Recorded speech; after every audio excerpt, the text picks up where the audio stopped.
코로나19가 바꿔버린 모든 우리 일상의 삶은 상상을 초월할 정도입니다. 국내외 저명한 정치인, 작가, 의사들이 이러한 이야기를 했습니다. 다시는 코로나 이전의 생활로 돌아갈 수 없을 것이다. 일상이 무너지고 일상이 완전히 변화하였습니다. 과연 코로나19가 종식되면 사람들은 마스크를 벗고 다닐 것인가?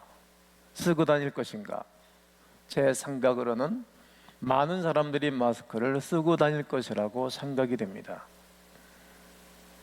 손으로 입을 막아 기침하지는 그런 세대는 지나갔고, 이제는 옷을 팔뚝으로 입을 가린다든지 아니면 손을 자주 씻는다든지 서로 예의를 지켜가면서 생활하는 문화로 바뀌어질 것이라고 생각합니다. 악수도 우리 한국인들은 손을 내밀어 꼭 잡으면서 정을 나눴지만 이제는 팔뚝을 치면서 인사를 하는 것, 그리고 주먹을 서로 맞대면서 인사하는 방법으로 바뀌어질 것 같습니다. 동아일보 사설 중에서 이러한 현 시대를 진단합니다. 영화 같은 현실이 계속 진행되어 가고 있다.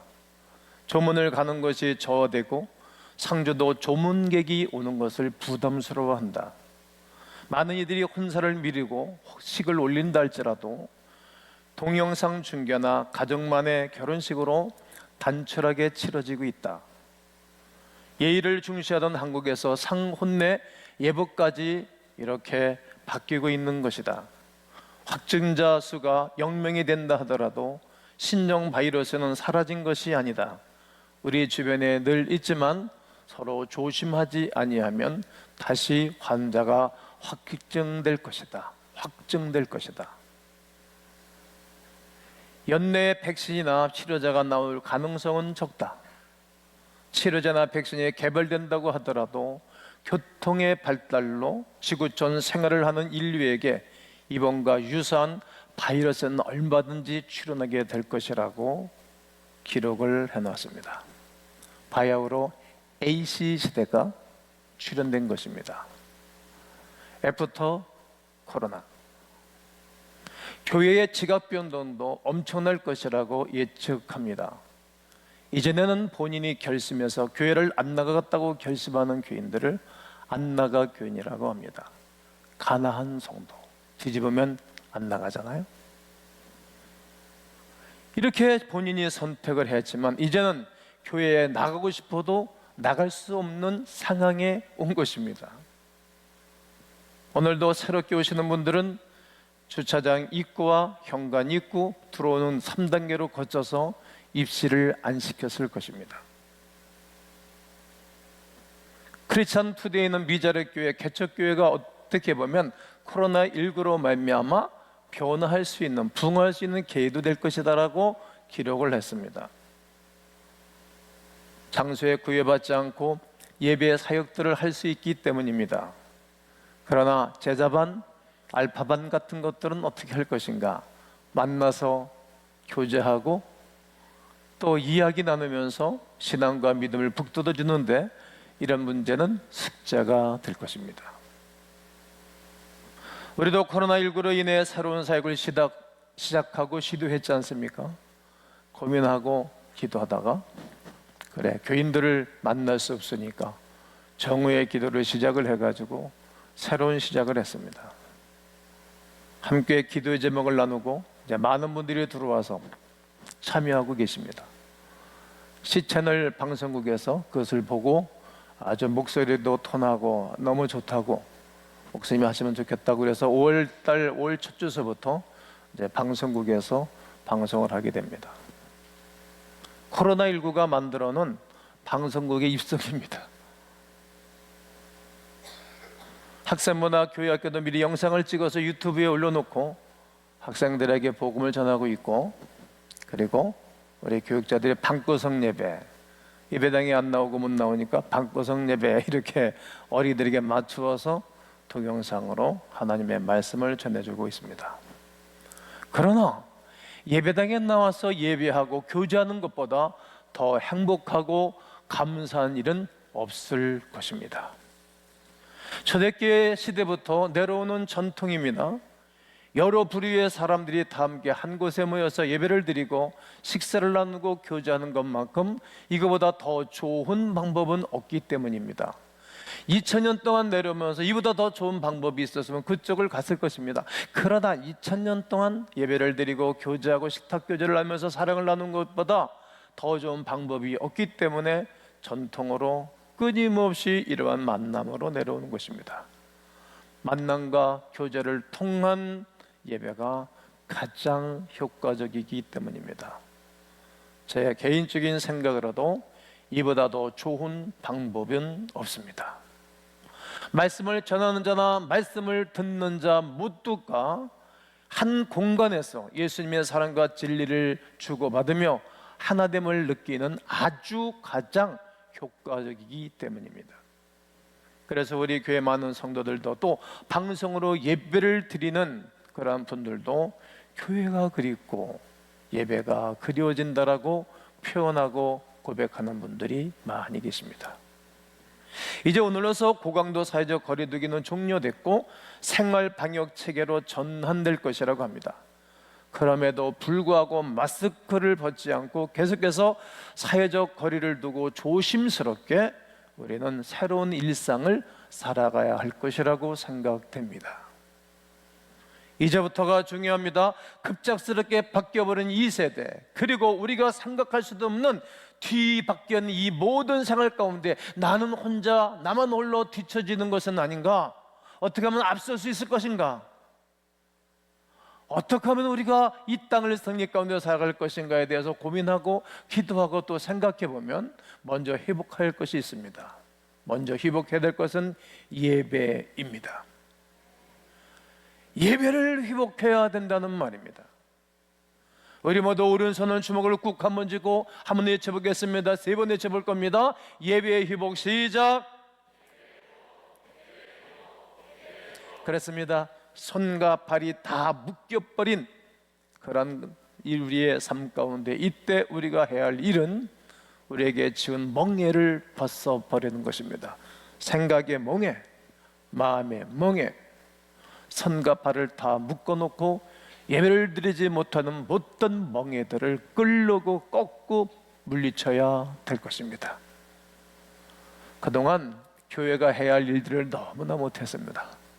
실은 저는 2021년도가 30주년을 맞이한 해이기 때문에 의미 있는 해입니다. 20주년을 교회가 맞이했을 때에 에베네셀 20년에서 위대한 비전 10년 비전을 걸고 그 이번 해가 이루어지는 해인데 또 두 군데에서 예배를 드리다가 한 군데로 모아서 아주 분위기 좋고 힘이 있었는데 갑자기 이렇게 어려운 일이 생겨진 거예요. 예수님께서 부활 승천하시면서 제자들에게 부탁한 것이 뭐입니까? 너희는 성령이 임하면 권능을 받고 예루살렘, 유대, 사마리아 땅까지 이르러 내 증인다라고 부탁한 것 아니겠습니까? 교회는 이것 하는 것입니다. 성령의 충만함을 사모하셔야 되고 성령의 충만함이 우리에게 임하면 견딜 수 없어서 자발적으로 자의적으로 성령의 인도하신 가운데 나가서 말씀을 전해주고 복음을 전해주는 것, 이것이 교회의 사명이기도 합니다. 복음의 전달자가 되어져서 세상으로 나아가는 것입니다. 즉 다시 예배가 회복되어져야 됩니다. 교회의 가장 기본적인 기초적인 가치는 예배에 있습니다. 예배가 너무 중요합니다. 예배의 중요성과 예배의 소중함을 말한다면 1년 12달 52주 설교를 한다 할지라도 부족할 것입니다. 사도들이 복음을 전하는 방식 또한 왜 예배를 뭐 하는 것입니까? 예배를 세우기 위해서 그런 것입니다. 아브라함은 가는 곳마다 먼저 예배를 드리는 것입니다. 이사만 가도 거기서 예배 드리고 첫 지역 가서 예배를 드리고 애를 갖기 전에도 예배를 드리고 기도하고 애를 기르면서도 예배 드리고 아이가 어린이집 갈 때도 예배 드리고 졸업할 때도 예배 드리고 유치원 갈 때도 예배 드리고 초중고등학교 대학교 여러분 직장을 다들 달라고 얼마나들 기도합니까? 이제는 우리 교회 청년들 직장들을 다 가졌어요. 내가 늘 기도하잖아요. 군대 가가지고 잘못된 애들 없이 다 갔다가 오고 말입니다. 이게 다 예배 드리는 것입니다. 인생은 예배 드리는 것입니다. 아브라함을 하나님이 좋아하셨던 이유는 그의 현적인, 그의 영적인 이력서는 그의 아버지가 우상 만드는 분이었습니다. 그런데 그가 부름받고 난 다음 늘 예배의 삶을 사는 가운데 하나님이 그를 믿음의 조상으로 시작하는 사람으로 또다시 세웠다는 말입니다. 예배가 세워지는 곳에 교회가 세워졌고, 교회를 거친 사와 그 지역 사람들이 하나님께로 돌아오게 되어지는 것입니다. 우리가 오늘 읽은 사도행전이 바로 그러한 이야기입니다. 사도 베드로와 사도 바울을 중심으로 그들은 유대 이스라엘을 넘어 수많은 이방 땅에 가서 예배를 드리면 가운데에 교회가 세워지고 믿는 자들이 세워지는 것입니다. 고난과 박해가 계속해서 어려울 때에도 그리스도인들은 멈추지 않았습니다. 특별히 오늘 본문은 이 세대와 비교해 볼 때 너무나 시대에 적절한 내용입니다.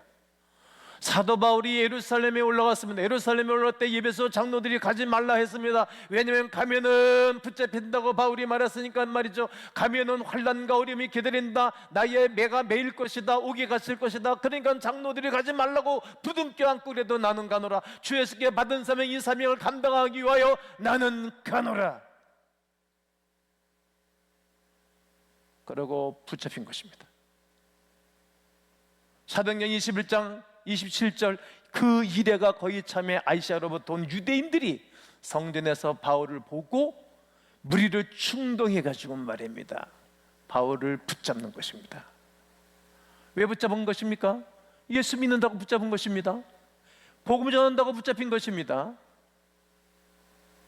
처음에 바울도 예수님처럼 죽이려고 했습니다.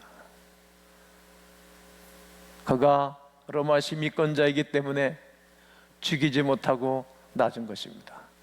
그리고 항소를 하게 되어지니까 그때 최고의 나라인 이제 로마의 다 식민지 아닙니까? 그죠? 여기 이스라엘도 로마의 식민지 시대였으니까 말입니다. 그러니까 호송을 해가지고 로마로 들어가게 되는 것입니다. 오늘 28장 10절을 보면 우리가 로마에 들어가니 바울에게는 자기를 지키는 한 군인과 함께, 그러니까 이제 로마는 전 세계 강국은 여러분 군인들이 판치는 세상 되는 거예요. 군인들이 힘있는 세상이거든요. 네, 군인을 이제 바울에게 붙여서 따로 있게 허락하는 거예요. 왜냐하면 많은 사람들이 함께 배를 타고 죄수들이 바울만이 아니고 많은 죄수들이 있었으니까. 근데 바울은 따로 띄어서 군인이 지켜주는 거예요. 사도 바울은 감금되어 있는 2년 동안 가만히 있을 수 없었어요. 그냥 가만히 있을 수 없지. 또 마음이, 그가 하나님이 주신 마음이 있는데 어떻게 가만히 있겠습니까? 더 열심히 예배를 세우는 일에 전심전력합니다. 가만히 있을 수 없어요. 왜냐하면 교회의 가장 중요한 가치가 예배에 있기 때문입니다. 본질을 잃어버릴 수 없습니다. 그는 가택연금이 된 상황에서도 자유롭게 복음을 전할 수 있는 환경을 적극적으로 만들고 적극적으로 활용을 하는 것입니다. 30절, 바울이 온 이태를 자기의 셋집에 머물면서 자기에게 오는 사람을 다 영접하고, 이제 자기가 그곳에 머물면서 다 사람들을 영접하는 거예요.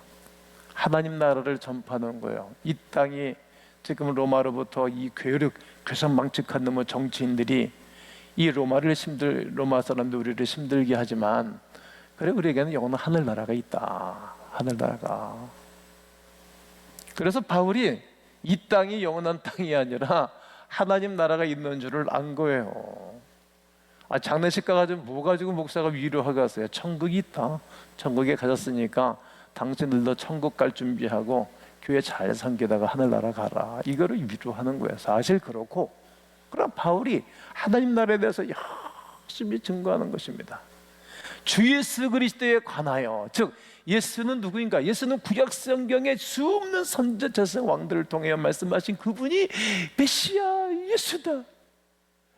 이 모든 것을 담대하게, 담대하게 가르쳤던 거예요. 우리도 이처럼 나를 구원하신 예수 그리스도를 증거할 수 있기를 원합니다. 예수 그리스도께서 사도행전 1장 8절 말씀을 통해 온 세상의 복음을 증거하라고 하신 말씀 그대로 이루어져 가고 있는 것입니다. 그런데 보십시오. 사도 바울은 지금 죄수의 몸입니다. 그의 삶이 어떻게 끝날든지 판결을 앞두고 있는 죄수라는 말입니다. 그때 정부가 얼마나 강합니까? 없었던 이야기도 만들어서 붙이고 잘못하는 사람도 죄명을 뒤집어 써서 옥에 가둬버리는 그런 세상이지 않습니까? 그런 가운데 있는 죄수가 현재 그의 삶은 위기 자체입니다. 그런데 그 위기를 기회로 삼습니다. 반전의 역사를 이루어가는 것입니다. 사도 바울은 가택연금 2년 동안 무슨 일을 합니까? 옥중서신을 쓰는 것입니다. 에베소, 빌립보, 골로새, 빌레몬스 네 권의 편지를 쓴 편지 중에 빌립보서 말씀이 로마 감옥에 갇혔을 때 쓰는 것입니다. 빌립보 교인들에게 바울이 뭐라고 말하는지 보십시오. 내가 너희를 생각할 때마다 나의 하나님께 감사한다. 왜? 이 빌립보에는 복음을 증거하다가 귀신을 쫓아내버렸는데 귀신이 나고 나니까 점괘가 안 나오잖아요. 그러니까 그의 남편이 그를 고발해버리고 실컷 잡아 패고 옥에 가둬버렸어요. 옥에 가뒀으니까 여러분 같으면 어떡하죠? 복음을 전하다가 귀신 쫓아내고 나서 좋은 일이라고 한 다음에 모함을 받고 어려움 당하면 여러분 어떡하겠어요? 근데 바울은 그때 아픈 몸을 이끌고 함께 바울이 신라와 함께 밤에 찬양하는 거예요. 예배 드린다는 말이에요. 예배. 그랬더니 하늘이 열리고 옥문이 흔들리면서 창고가 풀어졌어요. 천사들이 와서 그를 건져냈어요. 안 도망가는 거예요. 딱 서가지고 말을 하는 거예요. 간수장이 어떻게 하면 내가 구원을 받을 수 있겠느니가? 야, 주 예수를 믿어. 그러면 너와 내 집이 구원을 받아. 간수장이 그때 은혜를 받은 거예요. 구원을 받은 거예요. 그 때문에 말입니다. 그 빌립보 교회가 시작이 된 거예요. 예배를 통해서 교회가 세워진 거예요. 예배가 없으면 여러분 구원이 없어요. 예배. 집안에서도 힘들 때 예배 드리십시오. 사업장에서도 예배 드리십시오. 예배가 없으면 살아갈 수 있는 방법이 없어요. 그러니까 이 빌립보 교회만 생각하면 하나님께 감사할 거리가 있는 거예요. 어느 성도만 생각하면 마음에 감사가 있는 거예요. 이야, 생각만 하면 하나님께 감사하다. 간구할 때마다 너희 무리를 위하여 기쁨을 항상 당부하면 항상 기도할 때마다 다른 교회도 많이 있어요. 많은 사람들이 있어요. 그러나 이 빌립보 교회를 생각하고 기도할 때마다 항상 기쁨으로 기도한다는 거예요. 이게 어떻게 감금된 자의 고백이라고 할 수 있겠습니까? 이제 어떻게 판결을 내릴지 모르는 그러한 죄수의 입장에서 어떻게 이런 생각과 이런 말을 하고 편지를 써보내는 것입니까? 자신의 앞날이 어떻게 될는지 아무도 모르는 상황입니다. 와중에도 교회를 생각하며 감사하고 성도를 생각하며 기쁘다라고 말할 수 있는 그 영성은 하늘에 속해 있는 자의 고백입니다. 또 고백합니다. 자신이 강건된 일이 오히려 복음을 전하는데 도움이 되노라고. 내가 당한 일이 도리어 복음 전파의 진전 앞으로 나아갈 수 있는 기회가 됐다는 말입니다.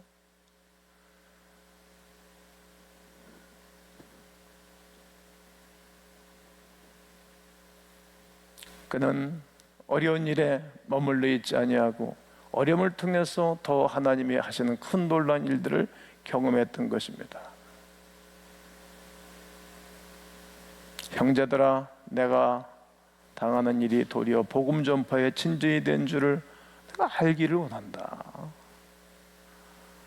또 내가 내 힘이 됐다. 그러니까 예수 안에서 모든 시대안과 그 밖에 모든 사람들이 나타났다. 옥중에서 낳은 아들 오네시모 같은 사람은 시인의 금기에 손대고 감옥에 갇혔는데 거기서 바울 만나서 구원받는 거 아니겠어요? 평생도록 바울 사도의 재정부장이 된 거예요. 평생도록 늘 옆에서 도왔던 거예요. 돈계도 아무나게 맡깁니까? 옆에서 평생을 함께했어요. 고맙지 않았겠어요?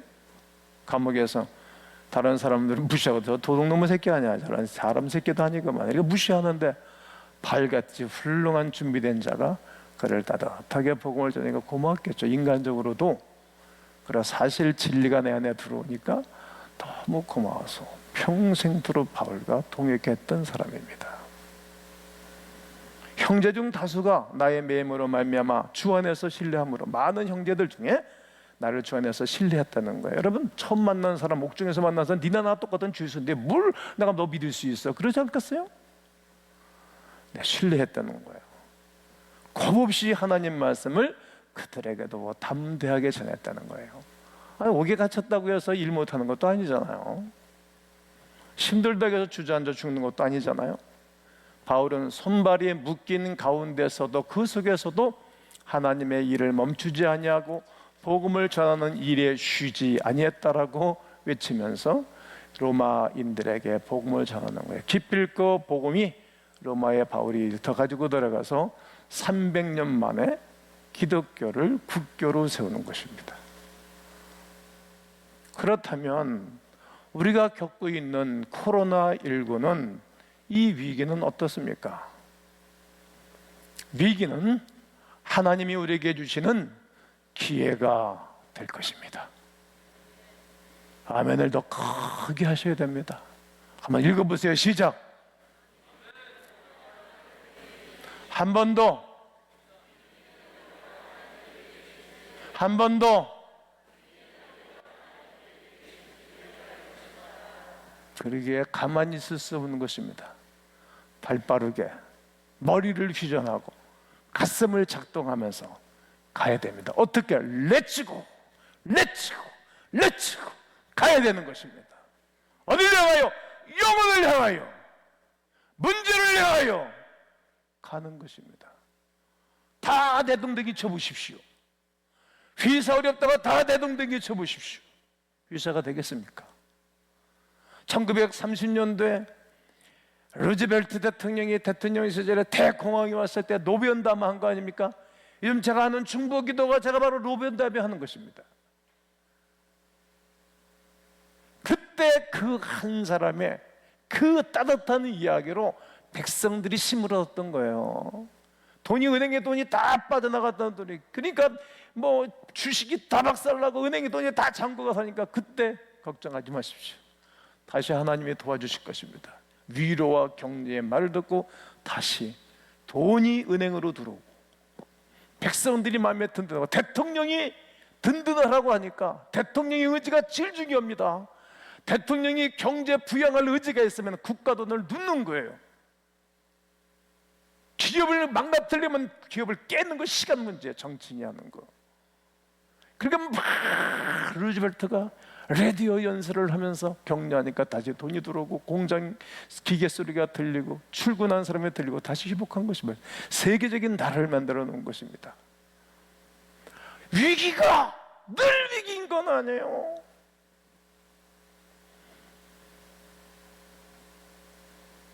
우리는 렛츠고, 아파하는 영혼, 힘들어하는 식구들을 향하여 찾아가고 위로하고 예수 그리스도의 진리를 선포해 줘야 됩니다.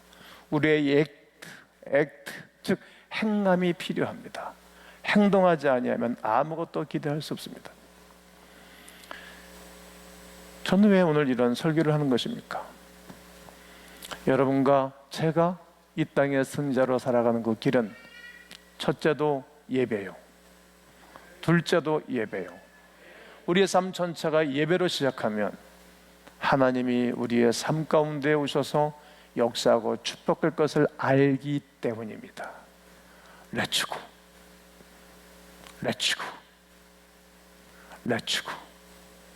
예배의 회복을 위해서 이 한 주간 사시고 예배를 위해서 여러분 인생을 걸고 살아가는 중에 주의 성령의 역사가 늘 함께 하시기를 주의 이름으로 축원합니다.